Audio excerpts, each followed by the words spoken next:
I can only talk about this particular ceasefire. What happened in the military domain? I told you that they picked up the phone at about 9:30, spoke. We chose our own time. The DGMO said he's not available till about 3 o'clock, and then 3 o'clock he said, and then we decided at 5 o'clock. So the ceasefire is decided between two DGMOs. And that's it. Means I don't see the role of anyone else. How did this particular information get leaked out to the Americans that they tweeted before we could announce this? Again, I'm really, and that's it. Means I don't see the role of anyone else. Operation Sindoor के दौरान भारत और पाकिस्तान के बीच हुए cease fire को लेकर अब एक ऐसा खुलासा सामने आया है जिसने एक बार फिर पाकिस्तान की पोल दुनिया के सामने खोलकर रख दी। दरअसल पूर्व chief of defence staff general Anil Chauhan ने ऑपरेशन सिंदूर के दौरान भारत पाकिस्तान के बीच हुए सीज फायर का खुलासा करते हुए साफ कहा है कि सैन्य स्तर पर सीज फायर का फैसला भारत और पाकिस्तान के डीजीएमओ यानी director general of military operations के बीच बातचीत से हुआ था। इसमें किसी तीसरे पक्ष की कोई भूमिका नहीं थी। यानी जिस सीज फायर को अमेरिकी राष्ट्रपति डोनाल्ड ट्रंप लंबे समय से अमेरिकी मध्यस्थता का नतीजा बताते रहे हैं, पूर्व सीडीएस के बयान के मुताबिक सैन्य स्तर पर तस्वीर कुछ और थी और एक तरह से यहां पर पाकिस्तान की भी पोल खुली। जनरल अनिल चौहान ने बताया कि 10 मई को पाकिस्तान की तरफ से फोन आया था। दोनों देशों के सैन्य अधिकारियों के बीच बातचीत हुई, लेकिन भारत ने अपनी सुविधा और अपनी टाइमिंग के हिसाब से आगे की बातचीत तय की। उन्होंने बताया कि डीजीएमओ ने कहा कि वो करीब 3 बजे तक उपलब्ध नहीं होंगे। इसके बाद बातचीत का समय तय हुआ और आखिरकार शाम करीब 5 बजे दोनों पक्ष सीज फायर को लेकर सहमत हुए। पूर्व सीडीएस के मुताबिक इस पूरे सैन्य घटनाक्रम में फैसला दोनों देशों के डीजीएमओस के स्तर पर हुआ।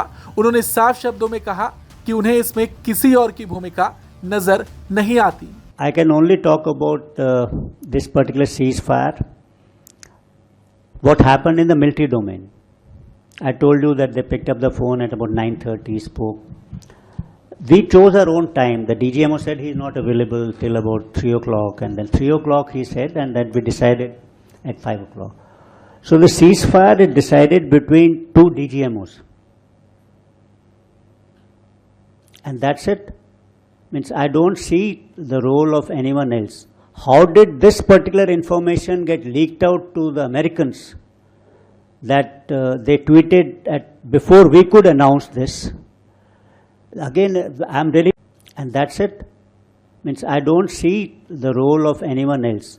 अब सबसे बड़ा सवाल ये है कि अगर बातचीत दोनों देशों के सैन्य अधिकारियों के बीच गोपनीय तरीके से हुई तो भारत के आधिकारिक ऐलान से पहले इसकी जानकारी अमेरिका तक कैसे पहुंची? जनरल चौहान ने इस पर कहा कि उन्हें इसकी जानकारी नहीं है कि अमेरिकी पक्ष तक सूचना कैसे पहुंची, लेकिन एक बात को लेकर वो पूरी तरह स्पष्ट हैं, जानकारी भारत की तरफ से लीक नहीं हुई। उन्होंने बताया कि भारत और पाकिस्तान के डीजीएमओ स्तर की बातचीत को लेकर दोनों पक्षों के बीच गोपनीयता बनाए रखने की समझ थी। इसके बावजूद अमेरिका ने भारत की आधिकारिक घोषणा से पहले सीज फायर को लेकर ट्वीट कर दिया। पूर्व सीडीएस ने कहा कि उन्हें लगता है कि जानकारी दूसरी तरफ यानी पाकिस्तान की ओर से लीक की गई थी और अब यही बात पाकिस्तान के लिए सबसे बड़ा सवाल बन जाती है। आखिर जिस बातचीत को दोनों देशों के सैन्य अधिकारियों के बीच गोपनीय रखा जाना था, उसकी जानकारी भारत के ऐलान से पहले अमेरिका तक कैसे पहुंची? दरअसल 10 मई 2025 को करीब 4 दिन तक चले सैन्य टकराव के बाद भारत और पाकिस्तान के बीच सीज फायर हुआ था। भारत ने 7 मई को ऑपरेशन सिंदूर शुरू किया था। ये कार्रवाई 22 अप्रैल को पहलगाम में हुए आतंकी हमले के जवाब में की गई थी, जिसमें 26 लोगों की मौत हुई थी।